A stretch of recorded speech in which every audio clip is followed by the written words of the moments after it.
Baik, saudara-saudara sekalian, para mahasiswa sekalian, dalam kuliah kita kali ini, kita akan membahas tentang sumber-sumber hukum. Ya, para mahasiswa nanti dapat memahami pengertian dari sumber-sumber hukum dan syarat-syarat terbentuknya sumber hukum formal. Ya, juga para mahasiswa diharapkan mampu menerangkan arti sumber hukum, kemudian dapat menjelaskan tentang sumber hukum material dan formal, menguraikan faktor-faktor yang mewujudkan sumber hukum material, dapat menjelaskan pengertian undang-undang, kebiasaan, jurisprudensi, traktat atau perjanjian dan doktrin. Nah, itulah pokok pembahasan dalam materi kuliah kita sore hari ini, sumber-sumber hukum. Pertama, kita akan membahas tentang pengertian sumber hukum. Istilah sumber hukum ini mengandung banyak pengertian, yang mana hal ini disebabkan berkenaan dengan sudut pandang mana sumber hukum itu diartikan. Misalnya sumber hukum itu dilihat dari sisi filsafat, Apabila dilihat dari sisi filsafat, tidak sama dengan sumber hukum dari sisi sejarah, atau historis. Nah, demikian pula pengertian sumber hukum dari sisi ekonomi tidak sama dengan pengertian sumber hukum dari sisi sosiologis. Nah, jadi dalam memberikan pengertian, dalam memberikan pengertian ini, dari sudut pandang mana kita mengartikan, kan gitu. Pasti ada perbedaan-perbedaannya dari sisi mana kita memandang sumber hukum itu, gitu. Karena dalam hal ini bahwa para ahli hukum pun menemukan dan menggunakan istilah sumber hukum ini dalam dua arti, yaitu sumber hukum tempat orang-orang untuk mengetahui hukum, dan sumber hukum bagi pembentuk undang-undang, bagi pembentuk undang-undang ini dalam menggali bahan-bahan dalam penyusunan undang-undang. Nah, sumber hukum dalam arti tempat orang-orang mengetahui hukum adalah semua sumber-sumber hukum tertulis dan sumber-sumber hukum lainnya yang dapat diketahui sebagai hukum, pada saat, tempat, dan berlaku bagi orang-orang tertentu, gitu. Nah, jadi untuk mencari sumber hukum berupa undang-undang, putusan hakim di pengadilan, akta, buku literatur hukum, jurnal. Nah, sementara sumber hukum bagi pembentuk undang-undang, untuk menggali bahan-bahan dalam penyusunan undang-undang berkaitan dengan penyiapan rancangan undang-undang. Nah, berdasarkan hal tersebut itu diketahui bahwa pengertian sumber hukum dapat berbeda-beda. Nah, jadi teman-teman atau Bapak Ibu sekalian, para mahasiswa dapat juga memberikan pengertian terkait sumber hukum ini, gitu. Tentu berdasarkan sudut pandang Bapak Ibu sekalian, dari sisi mana Bapak Ibu sekalian memandang sumber hukum ini, sehingga Bapak Ibu dapat memberikan suatu pengertian, pandangan terhadap sumber hukum. Nah, untuk itu sebagai pegangan dalam mempelajari makna sumber hukum, maka perlu kita melihat, mengetahui pengertian dari beberapa ahli tentang sumber hukum ini. Jadi para ahli memberikan pengertian tentang sumber hukum itu tentu berbeda-beda, karena mereka pun dalam memberikan pengertian itu berdasarkan sudut pandang mereka, dari sisi mana mereka memandang, melihat daripada sumber hukum itu, sehingga mereka memberikan pengertian tentang sumber hukum. Nah, gitu ya. Jadi misalnya Zevenbergen, kan ada kan ahli hukum, Zevenbergen, sebagaimana dikutip Ahmad Ali, menyatakan sumber hukum adalah sumber terjadinya hukum, sumber yang menimbulkan hukum. Itu menurut Zevenbergen ya. Nah, sumber hukum itu ya sumber terjadinya hukum, sumber yang menimbulkan hukum, itu menurut Zevenbergen. Nah, adapun yang dimaksud dengan sumber hukum ialah segala apa saja yang menimbulkan aturan-aturan yang mempunyai kekuatan yang bersifat memaksa, yaitu aturan-aturan yang kalau dilanggar mengakibatkan sanksi yang tegas dan nyata. Ya. Nah, ini yang dapat kita simpulkan ya sebagai pengertian ya atau maksud dari sumber hukum ya. Nah, apa tadi dikatakan? Sumber hukum ialah segala apa yang menimbulkan aturan-aturan yang mempunyai kekuatan yang bersifat memaksa. Ya. Apa itu? Ya, yakni aturan-aturan yang kalau dilanggar mengakibatkan sanksi yang tegas dan nyata. Nah, ya, itu sumber hukum. Ya. Nah, dalam sistem hukum baik Eropa kontinental maupun sistem hukum Anglo-Saxon, ya sumber hukum dibedakan atas dua ya, yakni sumber hukum dalam arti material dan sumber hukum dalam arti formal. Ya, material formal, ya kan? Khusus dalam sistem hukum Eropa kontinental atau civil law lebih fokus pada sumber hukum dalam arti formal, ya kan? Kenapa demikian? Ya alasannya adalah ya sumber hukum formal berkaitan dengan proses terjadinya hukum ya dan mengikat masyarakat. Ya. Nah, selain itu sumber hukum formal dibutuhkan untuk keperluan ya praktis, yaitu aspek ya bekerjanya hukum. Nah, bagaimana dengan sistem hukum Anglo-Saxon? Ya. Ya, ini pun ya tetap melihat sumber hukum dalam dua pengertian ya. Sama ya, ini material dan formal. Ya. Nah, jadi ya sumber hukum material diartikan sumber berasalnya substansi hukum ya menurut sistem hukum Anglo-Saxon ini ya. Sedangkan sumber hukum formal diartikan sebagai sumber berasalnya kekuatan mengikat. Nah, ini ya. Nah, untuk Indonesia sendiri yang merupakan bekas jajahan kolonial Belanda ya, lebih condong Indonesia itu ke sistem Eropa kontinental ya. Karena ya kolonial Belanda ya penganut sistem hukum Eropa kontinental. Ya. Nah, Indonesia pernah dijajah ya kan, dan ya hukumnya Belanda ya sebagai penjajah ya setelah Indonesia merdeka ya menggunakan hukumnya Belanda itu. Ya kan? Itu kita gunakan. Nah, ya namun demikian dalam praktek penggunaan sumber hukum ya tetap mengacu pada ya sumber hukum yang ada kedua-duanya itu ya. Ya, material dan formal ya. Nah, gitu ya. Nah, untuk itu ya secara material dan segi formal itu ya bagaimana sumber hukum itu ya kita perlu meninjaunya ya, mengetahui ya supaya dapat mengetahui ya sumber-sumber hukum material ya kan. Sumber-sumber hukum material ini dapat ditinjau ya dari berbagai sudut ya kan, misalnya dari sudut ekonomi ya, dari sisi ekonomi ya seperti itu tadi ya, dari mana kita memandang ya kan. Nah, ini dari sudut ekonomi bagaimana sejarah, sosiologi, filsafat ya dan lain sebagainya. Ya contohnya bagaimana Bapak Ibu? Ya misalnya seorang ahli ekonomi. Ya, seorang ahli ekonomi akan mengatakan bahwa ya kebutuhan-kebutuhan ekonomi dalam masyarakat itulah yang menyebabkan timbulnya hukum. Nah, itu orang ekonomi ya. Ahli ekonomi pasti ya memandang seperti itu ya karena dia dari sisi ekonomi ya kan. Nah, seorang ahli kemasyarakatan misalnya ya, sosiolog ya. Ya mereka akan mengatakan bahwa yang menjadi sumber hukum ialah peristiwa-peristiwa yang terjadi dalam masyarakat ya, sosiologi, sosiolog.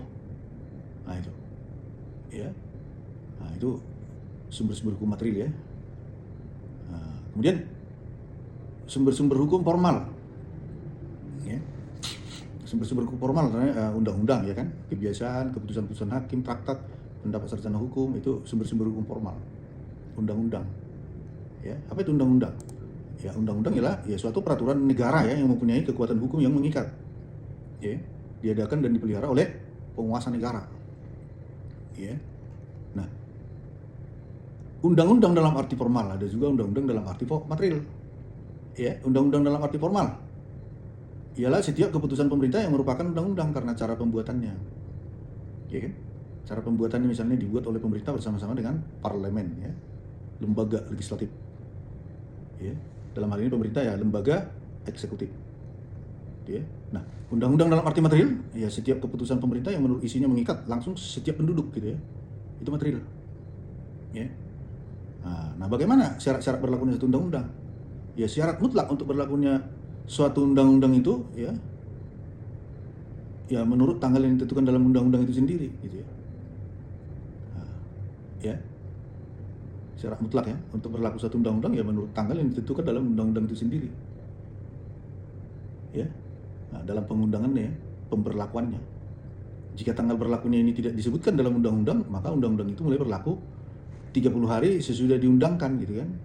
Diundangkan dalam lembaran negara. Ya kan? Ya, diundangkan dalam lembaran negara 30 hari ya. Ya, ini untuk kategori ya Jawa dan Madura gitu. Terus untuk daerah-daerah yang lainnya berlaku 100 hari setelah pengundangan dalam lembaran negara. Ya, ya tentu sesudah seluruh syarat ya terpenuhi ya, dan sesudah syarat dipenuhi, maka ya berlakulah suatu ya fiksi dalam hukum. Ya. Apa itu? Ya setiap orang dianggap telah mengetahui adanya sesuatu undang-undang. Gitu. Ya. Jadi setiap orang dianggap telah mengetahui adanya sesuatu undang-undang. Jadi tidak ada alasan ya setelah diberlakukan, diundangkan ya dan berlaku sesuai ketentuan syarat tadi itu. Jadi tidak ada alasan masyarakat, orang atau manusia yang mengatakan, oh saya tidak tahu ada undang-undang seperti itu, ya kan? Tidak ada, ya. Gitu ya. Hal ini ya berarti bahwa jika ada seseorang yang melanggar undang-undang tersebut, tidak diperkenankan membela atau membebaskan diri dengan alasan itu ya. Itu tadi, saya tidak tahu menahu adanya undang-undang itu. Nggak ada alasan seperti itu, Bapak Ibu ya. Nah, bagaimana berakhirnya kekuatan berlaku suatu undang-undang? Ya, suatu undang-undang tidak berlaku lagi ya jika jangka waktu berlaku telah ditentukan oleh undang-undang itu ya, sudah lampau masa berlakunya ya. Ya, keadaan atau hal untuk mana undang-undang itu diadakan sudah tidak ada lagi. Kemudian apa lagi? Ya, undang-undang itu dengan tegas dicabut oleh instansi yang membuat atau instansi yang lebih tinggi. Ya kan? Kemudian apa lagi Bapak Ibu ya? Ya, undang-undang yang baru sudah ada. Ya, adanya undang-undang baru yang isinya bertentangan dengan undang-undang yang dulu berlaku gitu kan. Jadi sudah diperbarui bahkan digantikan oleh undang-undang yang baru sehingga undang-undang yang lama tidak berlaku lagi. Ya. Itu Bapak Ibu ya. Jadi ya ini. Kemudian misalnya ya kebiasaan, apalagi sumber hukum tadi ya, kebiasaan. Kebiasaan, apa itu kebiasaan? Kebiasaan itu adalah ya perbuatan manusia ya yang tetap dilakukan berulang-ulang dalam hal yang sama ini. Jadi manusia melakukan suatu hal dilakukan berulang-ulang ya dalam hal yang sama gitu kan. Nah, apabila suatu kebiasaan tertentu diterima oleh masyarakat dan kebiasaan itu selalu berulang-ulang dilakukan sedemikian rupa, ya kan, sehingga tindakan yang berlawanan dengan kebiasaan itu dirasakan sebagai pelanggaran perasaan hukum. Maka dengan demikian timbullah suatu kebiasaan hukum yang oleh pergaulan hidup dipandang sebagai hukum. Ya, hukum yang berlaku di tengah masyarakat. Ya. Itu ya. Yang berawal dari kebiasaan perbuatan manusia yang tetap dilakukan berulang-ulang dalam hal yang sama. Ya, itu menjadi living law ya, hukum yang hidup di tengah-tengah masyarakat gitu ya. Itu menjadi hukum. Ya kan? Nah, sumber hukum yang berikutnya adalah ya keputusan hakim. Apa itu keputusan hakim? Disebut juga jurisprudensi ya. Ya, jurisprudensi. Ya, jurisprudensi adalah ya keputusan hakim ya. Keputusan hakim terdahulu yang sering diikuti ya kan dan dijadikan dasar keputusan oleh hakim ya, oleh hakim yang kemudian ya mengenai masalah yang sama gitu kan. Jadi hakim yang terdahulu ya pernah memutuskan suatu keputusan ya, putusan pengadilan ya. Nah, dan selanjutnya ya hakim yang kemudian ya menjadikan putusan yang terdahulu itu tadi itu menjadi dasar keputusannya dia. Ya tentu mengenai masalah yang sama ya kan. Gitu. Ya itu jurisprudensi. Nah, ada dua macam jurisprudensi, yaitu jurisprudensi tetap dan jurisprudensi tidak tetap. Apa itu jurisprudensi tetap? Ya. Jurisprudensi tetap itu maksudnya adalah keputusan hakim yang terjadi pada rangkaian keputusan serupa ya kan, dan ya yang menjadi dasar bagi pengadilan gitu. Ya. Menjadi dasar bagi pengadilan ya untuk mengambil keputusan. Ya. Ya, seorang hakim mengikuti keputusan hakim yang terdahulu itu karena ya sependapat dia dengan isi keputusan tersebut, ya. Nah, ya, dan memang ya dipakai sebagai pedoman ya dalam mengambil suatu keputusan ya mengenai suatu perkara yang sama tadi ya, serupa, ya, gitu, ya, itu jurisprudensi. Kemudian sumber hukum lainnya adalah ada yang disebut dengan traktat, ya, traktat, ya, istilah traktat ini sering digunakan untuk menggantikan istilah lain dari perjanjian ya, yang dipakai dalam lapangan ilmu hukum. Ya. Dengan demikian antara istilah traktat dan perjanjian mengandung makna yang sama. Traktat atau perjanjian ya. Apabila dua orang mengadakan kata sepakat, ya, konsensus tentang sesuatu hal, maka mereka itu lalu mengadakan perjanjian. Akibat perjanjian ini ialah bahwa pihak-pihak yang bersangkutan terikat pada isi perjanjian yang mereka adakan itu. Ya. Hal ini ya disebut adalah sebagai Pacta Sunt Serpanda. Ya. Pacta Sunt Serpanda. Pacta Sunt Serpanda. Ya, apa itu Pacta Sunt Serpanda? Ya, bahwa perjanjian mengikat pihak-pihak yang mengadakannya ya, atau setiap perjanjian harus ditaati dan ditepati. Itu adalah Pacta Sunt Serpanda. Ya kan? Ya. Misalnya perjanjian yang diadakan oleh dua negara atau lebih disebut perjanjian antar negara atau perjanjian internasional ya. Ya. Maka ya traktat yang mengikat warga negara dari negara-negara yang bersangkutan ya, yang ada dalam ya, perjanjian antar negara tersebut atau perjanjian internasional tersebut ya.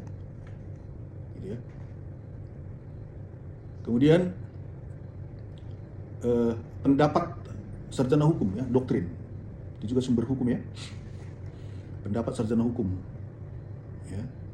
Nah, ini juga mempunyai kekuasaan ya dan berpengaruh dalam ya pengambilan keputusan oleh hakim ya. Ya, dalam jurisprudensi ya terlihat bahwa hakim sering berpegang pada pendapat seorang atau beberapa orang sarjana hukum yang terkenal dalam ilmu pengetahuan hukum ya. Nah, dalam penetapan apa yang menjadi dasar keputusannya. Ya. Di sini hakim sering menyebut ya, mengutip pendapat seseorang sarjana hukum mengenai soal yang harus diselesaikannya ya. Apabila jika sarjana hukum itu menentukan bagaimana seharusnya pendapat itu menjadi dasar keputusan hakim tersebut gitu. Ya. Ya, terutama dalam hubungan internasional, pendapat-pendapat para sarjana hukum mempunyai pengaruh yang besar. Ya, bagi hukum internasional, pendapat para sarjana hukum merupakan sumber hukum yang sangat penting. Ya. Ya. Nah, Mahkamah Internasional dalam Piagam Internasional ya, dalam Piagam Internasionalnya itu pasal 38 ayat 1 yang mengakui bahwa dalam menimbang dan memutus suatu perselisihan dapat mempergunakan ya beberapa pedoman ya, diantaranya adalah ya perjanjian internasional, ya kan? Kebiasaan internasional, asas-asas hukum yang diakui oleh bangsa-bangsa yang beradab, kemudian keputusan hakim dan pendapat sarjana hukum, ya, Bapak Ibu ya, ya inilah ya bagian dari ya pokok materi pembahasan kita ya tentang sumber hukum, ya. Nah, nanti yang untuk perkuliahan berikutnya ya, Bapak Ibu ya, kita akan jumpa dalam membahas tentang asas hukum ya, asas hukum. Ini juga sangat penting ya dipelajari oleh mahasiswa Fakultas Hukum ya yang mempelajari ilmu hukum dalam mata kuliah pengantar ilmu hukum ya. Nah, bagi mahasiswa hukum semester 1 ya. Gitu.